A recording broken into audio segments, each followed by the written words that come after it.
the eldest daughter of Edward, Prince of Wales, later King Edward VII, and his Danish-born wife, Alexandra, Princess Louise, was born on February 20th, 1867 in Marlborough House, the London home of her parents.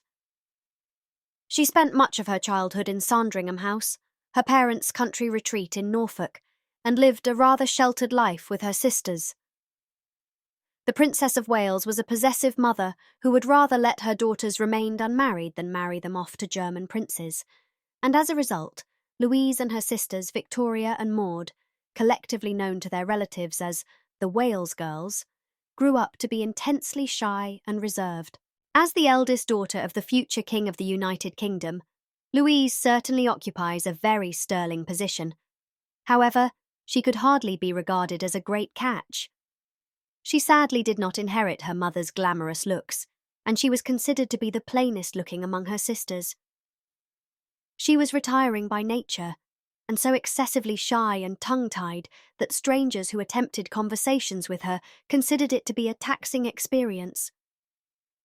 Despite their mother's possessiveness with her children, she allowed Louise to marry Alexander William George Duff, 6th Earl of Fife. Queen Victoria also approved of the match, despite that he was considered by many as ill-mannered and selfish. Nevertheless, Alexander was immensely rich. He had a strong business acumen, and he was very successful in banking and other financial enterprises. On her side, Louise was tired of her mother's overprotectiveness, and Fife gave her the sort of escape she has been longing for, but without making a grand marriage to a European prince. Of course, not all people view this marriage in a positive way. Princess Mary of Teck, Louise's future sister-in-law, expressed her reservations to her aunt about Louise's marriage. For a future princess royal to marry a subject seems rather strange. After their marriage, Queen Victoria created Alexander as Duke of Fife and Marquess of Macduff, thus making Louise as Duchess of Fife. The couple lived in enviable homes all over England and Scotland, but their favourite home and also their English base would always be East Sheen Lodge, a large ivy-covered mansion to the north of Richmond Park. They also have a number of homes in Scotland and London. They were happy and contented to stay in these magnificent homes that they rarely travel abroad, except for visits with relatives in other countries. Fortunately, married life for Louise gave a very remarkable effect on her. It gave her confidence and a whole new meaning to her life. She was perfectly contented and happy with her husband, that her aunt and namesake, Princess Louise, Duchess of Argyll, who also married a subject, became quite envious of her niece's luck in marriage that she wrote to a friend. "I should be dancing over the hilltops had I at least a quarter of her luck. Fancy marrying a man you love and living in that beautiful property. She was the little mistress of all around her.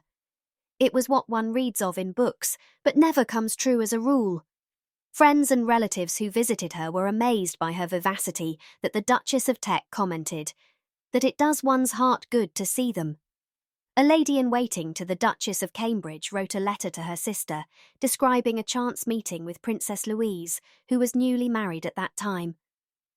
"Coming home near the house, we saw a little pony carriage in the shape of a low dog cart coming along, a lady driving herself, a little groom behind. The lady stopped, and it was Princess Louise, Duchess of Fife. She looked so pretty, almost as pretty as her mother, with a bright colour, pretty blue eyes, lovely teeth, looking so full of mischief and happy.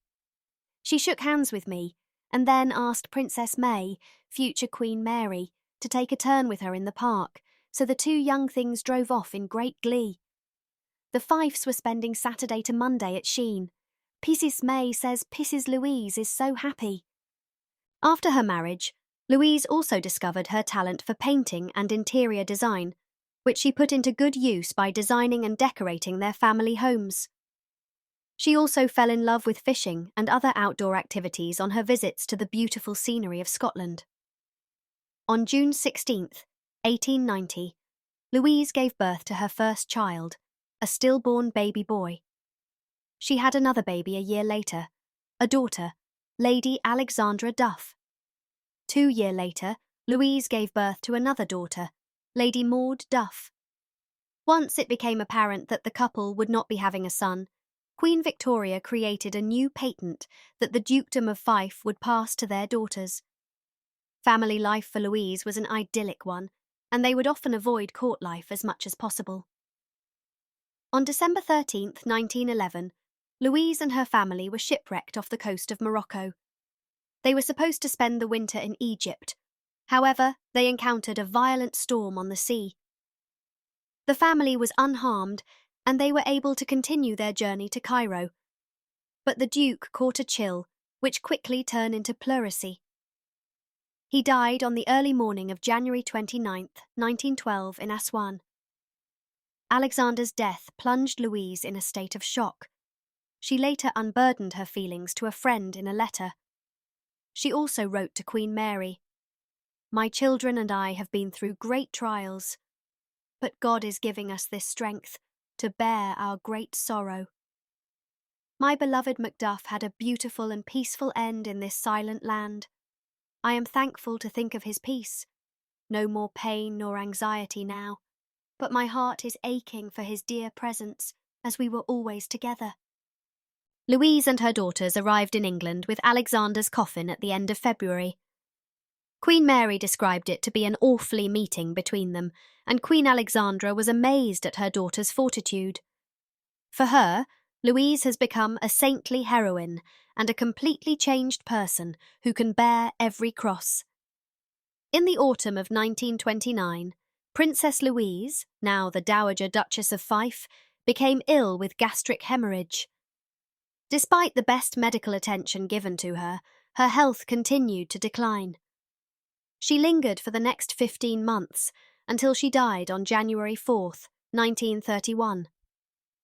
Her sister, Princess Victoria, who was especially close to Louise, wrote to Queen Mary, "Louise suffered so terribly these last few months that one can but thank God. She is at peace with her dear ones, but it's sad for us, and the loss of a sister comes very near one's heart." Princess Louise had come a long way from being a shy and reserved young princess to being a vivacious, strong-willed and resilient woman who was widely admired and loved by all those who meet her. Princess Louise had come a long way from being a shy and reserved young princess to becoming a vivacious, strong-willed and resilient woman who was widely admired and loved by all those who met her. Though she never sought the spotlight, her quiet dignity, kindness, and unwavering devotion to her family left a lasting impression. In the end, she carved out a life defined not by royal expectations, but by love, loyalty, and inner strength. History may often overlook her in favour of more flamboyant royals, but to those who knew her, Princess Louise was a true noblewoman in every sense of the word, graceful in joy, steadfast in sorrow, and deeply human through it all.